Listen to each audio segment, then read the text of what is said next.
This is the DAR Today podcast, and I'm your host, Brooke Bullmaster Stewart. Well, here we are, back into our regularly scheduled programming here in September. We've got some really exciting topics coming up, and we can't wait to share them with you.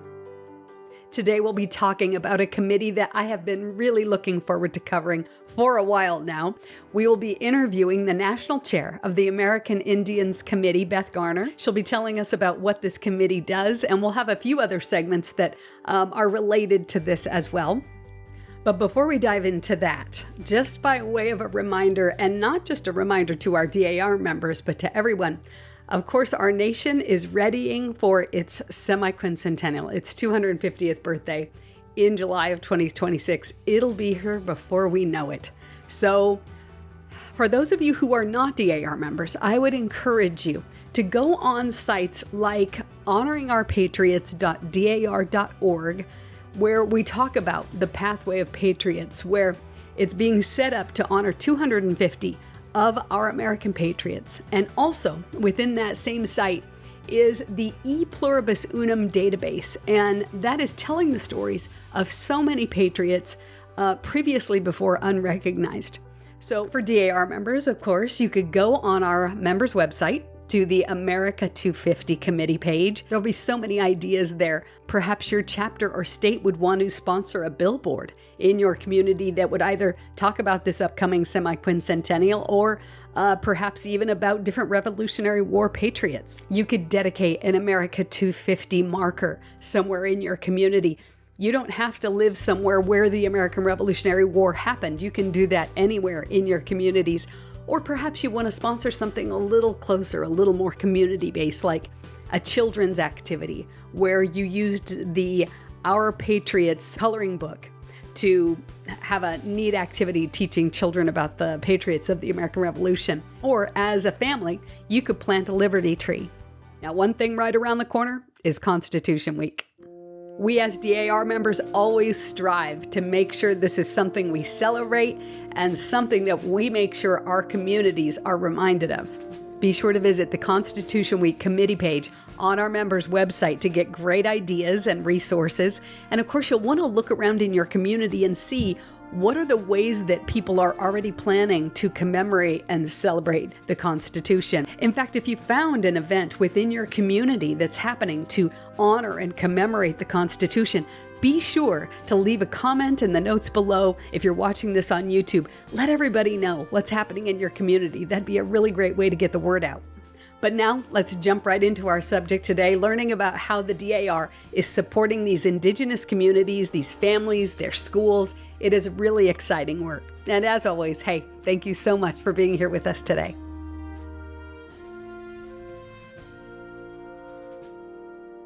Beth Garner, thank you so much for being here. Of course, you're the National Chair for the American Indian Committee here with DAR. Your committee does so many things, but would you tell us the highlights about what you guys do?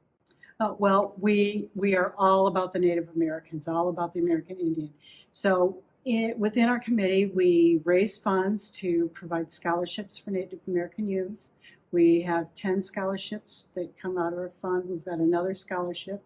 And these are, $4,000 or $5,000 scholarships. They can help a Native American student do some schooling. There's also a scholarship through the College of William and Mary. It's the Ann Trevarthen Scholarship. And although that wasn't awarded this year, you have to go to school there. And a number of states have state scholarships that provide for Native American students to go on and pursue whatever they're interested in. So that's kind of a big highlight. We also have grants that we instituted in 2021.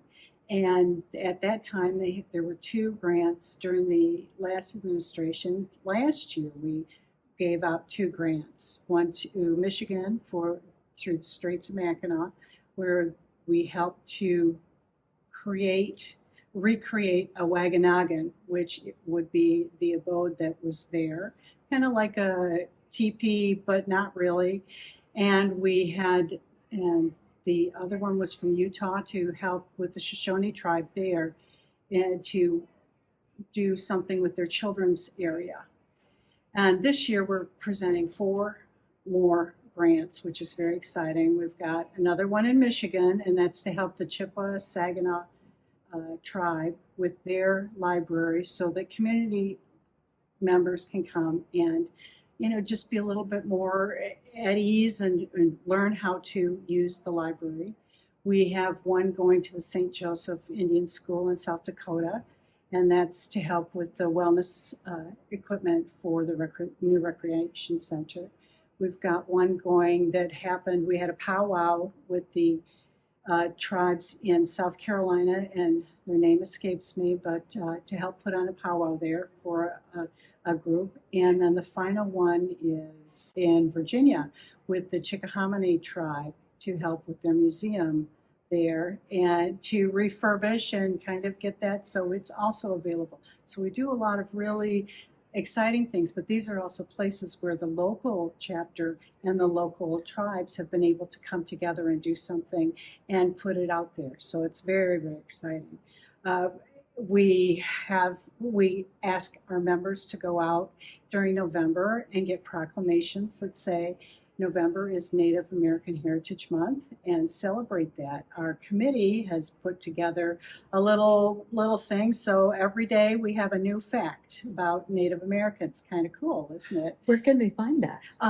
We've done it through our local, through the Daughters online community, which is great, but I think that you could probably share it anywhere on Facebook or wherever.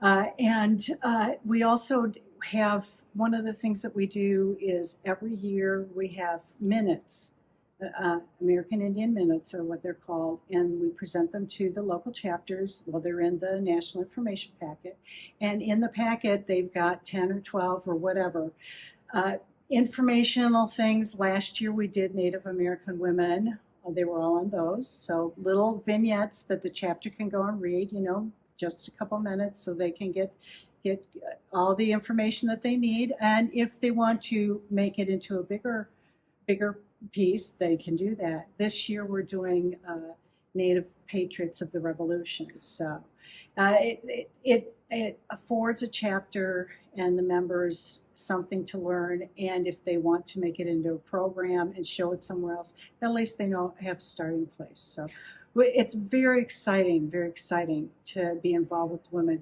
Our ladies are passionate about what they do. I think even your chapter committee chairs are very passionate, aren't they? Yes. Don't you have a newsletter on your webpage? We have a woman in New Jersey who creates newsletters for New Jersey, and she comes and puts it, sends it to us, and then we put it online. And it's just, we would put anyone's newsletter online on the website so that there's more information out there about what's happening in the area. The woman has done absolutely wonderful work, and it's educational. It's someplace to start. The first year of the Wright administration, we had American Indian minutes that were on national parks of interest to Native Americans, which was kind of exciting. That's a neat focus. Yeah. Now, you were mentioning the grants and scholarships. Yes. So there are funds involved. And how do you do fundraising for your committee? Well, we do fundraising through the luncheon that we have, but we also just had produced a pin for the American Indians Committee. Oh. And you can see it right here. It's in the shape of a medicine wheel, and it's available through the DAR store for anyone to purchase. And they're wonderful gifts to give, but it kind of reminds people that yes, this is an important committee too. Also, there are funds through Development Office that you can give to the American Indian Fund, the American Indian Scholarship Fund, $200 donations to each of them, and then you have the option of purchasing a pin. Also the best friend pin, of course. Yeah, I was going to say the Friends of the American Yes. Indian Committee and the best friends, right? Well, we'll definitely put a link in the show notes to buying that new American Indian pin. That's a neat thing to support. And also to the Friends and Best Friends donations there. I think a lot of people want to support these scholarships that go directly to these American Indians to help them get through school. And Beth, thank you so much for being here with us today. Well, thank you. This has been a real pleasure.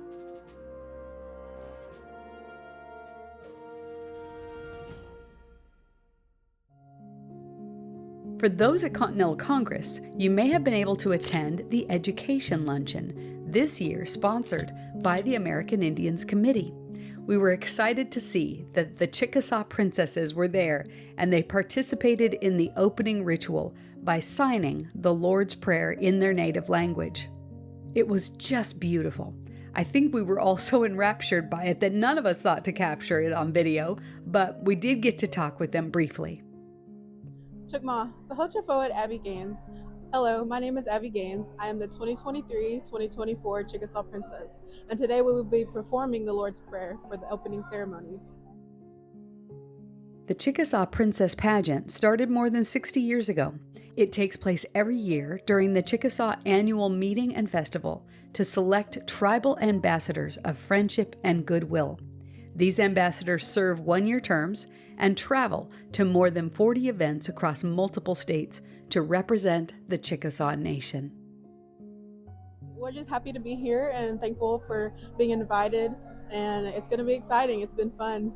Thank you so much. Thank you.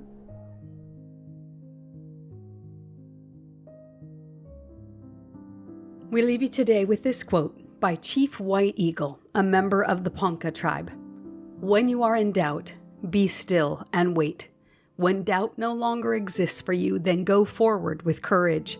So long as mists envelop you, be still. Be still until the sunlight pours through and dispels the mists, as it surely will. Then act with courage." Well, thanks for listening, and be well, dear friends. Let's celebrate the stars and stripes forever, and remember, with all of your ancestors behind you, you are the result of the love of thousands. Well, this podcast was written and produced by our incredible team of writers and editors, and we are, as always, so grateful for President General Pamela Rouse Wright and Historian General Suzanne Heskey for their constant guidance, and to Beth Garner for being so generous with her time. The National Society Daughters of the American Revolution is a non-profit, non-political volunteer women's service organization dedicated to preserving our American history, securing the nation's future through better education, and promoting American patriotism. Members are all lineal descendants of those who supported the cause of independence in the Revolutionary War. For more information, please visit dar.org. This is the DAR Today podcast.